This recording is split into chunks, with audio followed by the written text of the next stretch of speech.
Bonjour, je m'appelle Jean-Michel Triot, j'habite à l'Amplantheim depuis 1979. Je suis né à Paris il y a 76 ans. Je suis marié, j'ai eu 2 filles. Nous connaissons bien le village, bien sûr, puisque nous y habitons depuis plus de 40 ans maintenant.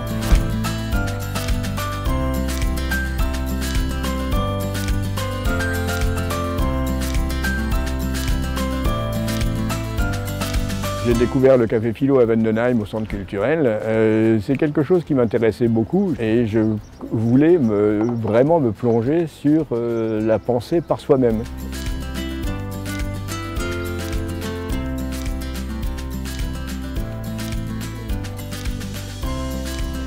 Ce qui me plaît beaucoup dans ces cafés philo, c'est qu'on a vraiment l'occasion de penser par soi-même et de confronter sa pensée avec celle des autres en direct.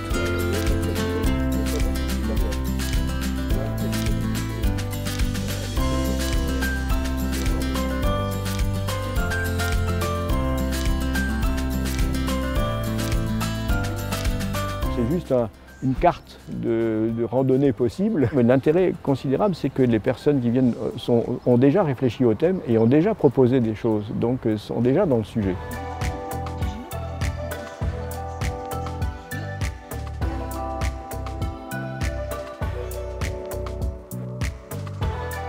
Et on s'est organisé de façon assez formelle. Il y a un distributeur de la parole qui est choisi parmi les enfants au début, qui va donner la parole à l'un ou à l'autre au passage, et il y a un distributeur du bâton de parole qui va donner le bâton de parole à l'un ou à l'autre, et chaque enfant, quand il a le bâton de parole, donne son opinion. C'est vraiment une démarche très pédagogique pour apprendre à s'écouter.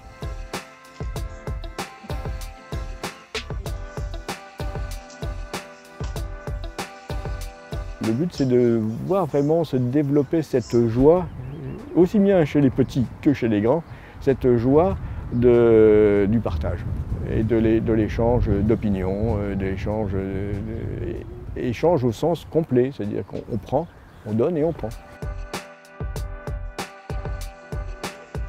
Les réseaux sociaux peuvent être un diktat du point de vue, vraiment une véritable dictature pour la pensée. Et si les enfants ne réagissent pas en prenant du recul et en se mettant face à cette avalanche d'informations, en faisant le tri, c'est une catastrophe.